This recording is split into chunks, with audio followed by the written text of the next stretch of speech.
I have been waiting for over 2 years for this fight to begin in the anime. 2 years. Was it worth the wait so far?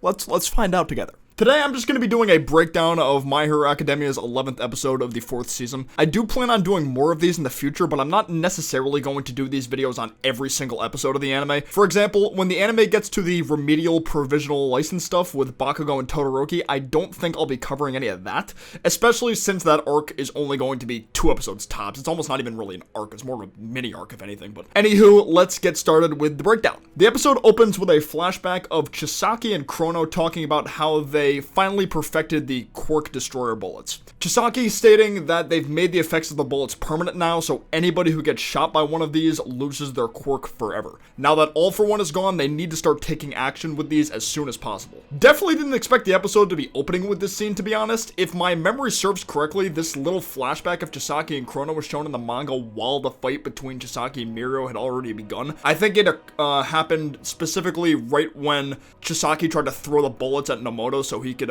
shoot Mirio and or Eri. I shouldn't be too surprised though, because the anime does this at times when it comes to flashbacks in particular. They don't always have them placed in the spot where it happened in the manga. So this flashback in particular was able to work being put at the start of the episode in my opinion because of how ominous it felt with the, the dark lighting and the music. After the opening plays, we get Toga and Twice meeting with the Shiha Saikai for technically the second time. This is another flashback showing what Overhaul wants those two to be doing while working under the Yakuza. He apologizes for killing Magne, saying he didn't want to kill him. I loved how Toga and Twice corrected Chisaki afterwards, telling him to say her instead of him. Shout out to these two for supporting trans rights. Chisaki is acting super calm with them so they can feel comfortable working under the Hasaikai. He asks them what their quirks are so he can properly instruct them from here on out. Both of them refuse to tell them their quirks at first. The way Mimic reacts to them is so funny too. I love whenever this dude gets worked up, his statements end with yeah!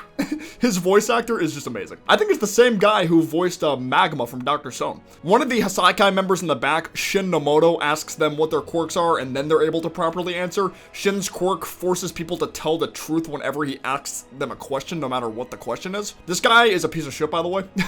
After explaining their quirks, Shin asks them if they're going to betray them at all, which they deny. Of course, they end up betraying the Hasaikai anyway, but I think because of the way they ended up betraying them, i.e. on a whim while they were on the job, that's why Shin couldn't get a confession of betrayal when they first met up. Chisaki accepts them, but says that can't leave the underground base until they earn more trust. Mimic goes on ranting again about how Toga and Twice should be grateful to be a part of such a great plan to restore the Yakuza.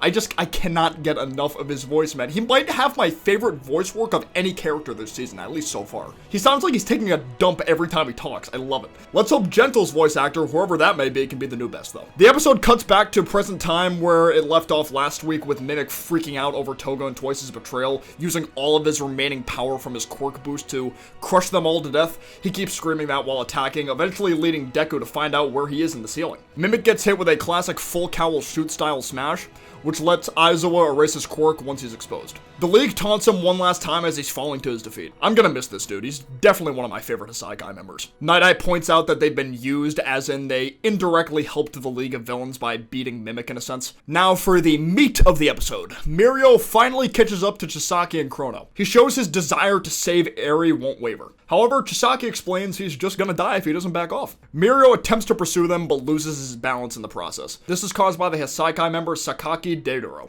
Anybody who gets close to this guy begins to feel as drunk as he is. Apparently him being drunk is the reason he's clinging to the ceiling like a spider, because he wouldn't be able to stand properly just like Mirio now. Cucklord Shin Nomoto is also lurking in the hallway. He shoots at Mirio and forces Mirio to tell Shin how his quirk works thanks to a confession. Because Shin whiffed a shot at Mirio, Sakaki gets annoyed and tries to throw his sake bottle at Shin, but Shin just slaps it away. I just wanted to cover this part because of how funny it looked. Shin just looking straight forward with that dumbass mask, just slaps the bottle away all casually.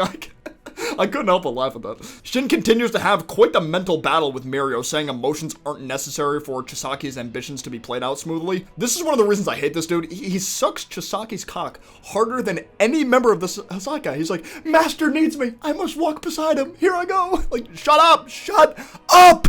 Shin and Sakaki begin their second attack on Mirio once they believe they've broken his mental state enough. Little do they know, my boy's spirit never wavers. He whips out the ultimate move, Phantom Menace, on these goobers. Phantom Menace is basically basically a barrage of him slipping in and out of walls at super high speed while attacking his foes in the process. Even though Mirio's voice actor literally said the words Phantom Menace after he did this move, the subtitles called the move Phantom Threat for some reason. I don't know if this somehow has to do with copyright issues or something, kind of like how JoJo's subtitles use different names for stands, but I just found this part odd. Mirio is still constantly regretting leaving Eri behind back when he first met her, which is why he's able to fight so well even while inebriated / mentally poked at by Shin. His regret and desire to save Eri outweighs that all. So from here on out, I'm going to be in semi-rant mode because this is where the actual fight between Mirio and Chisaki begins, and this fight, with the way it's portrayed, has become quite controversial, at least from what I've seen on Twitter.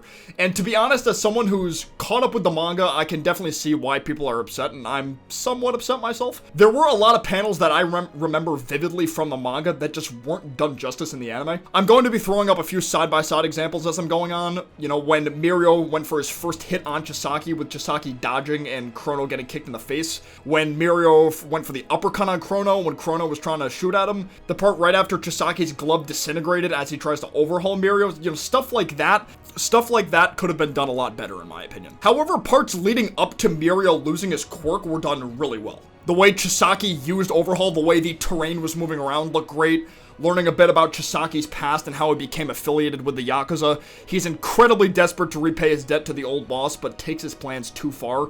The old boss would constantly shun the idea of the quirk killer bullets because if you stray too far from humanity, then nobody will follow you.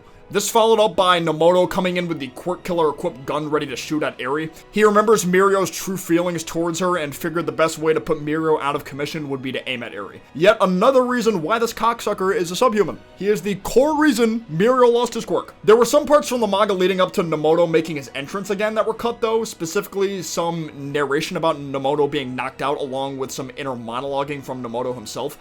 I guess this was cut so they could be sure to end the arc at a specific point in the season. I don't know. They did the same thing with, you know, the brief flashbacks we got of Mirio right after he got hit by the bullet. There was a whole conversation between the big three about how the school is calling them the big three now. Tamaki telling Mirio he knew he'd get this strong, etc. Also a part with Tamaki saying Mirio's name as he's lying down, like kind of sensing Mirio getting hurt, that was also taken out. It seems like what people were most upset about though was the slideshow montage that happened towards the end of the episode showing how Mirio was still fighting Chisaki for 5 minutes straight while quirkless. See, this part in particular didn't bother me that much because these weren't even shots from the manga, they were anime original stills, so they had to at least think of these off the top of their head. You know, this replaced the part of the manga where there was some narration about how Mirio had been fighting for 5 minutes at a disadvantage but continued to protect Eri. I think at the very least, Bones could have thrown that narration portion from the manga over the slideshow to make it feel a little bit, you know, more lively. The episode ends with Chisaki successfully piercing Mirio's stomach with one of his spikes while claiming people who want to be heroes are diseased and he'll cure them using Eri's power. As Chisaki goes for another attack, the boy wonder Deku breaks through the wall ready to battle. All in all, I thought this episode was solid. It is unfortunate a good chunk of the action scenes weren't done justice, but there's a lot of factors to take into consideration here. Bones was working on Heroes Rising while working on this current season, so I feel like they put more effort into the movie than the current season, which isn't necessarily a good thing, but I'm just, you know, throwing that out there. That it's probably why the current season doesn't look as good as it could, you know, at least some of the action scenes. Supposedly, core staff members also left the studio to help work on other anime while they were making the season, and plus Mirio himself isn't that popular in Japan, so maybe Bones wouldn't have as much of a reason to put so much animation budget focus into a character that's not really popular in their core country. You know, that last one isn't necessarily the most valid reason in the world, but still. I have much higher hopes for the animation of Deku going 100% full cowl, as well as Season 5 when that eventually happens.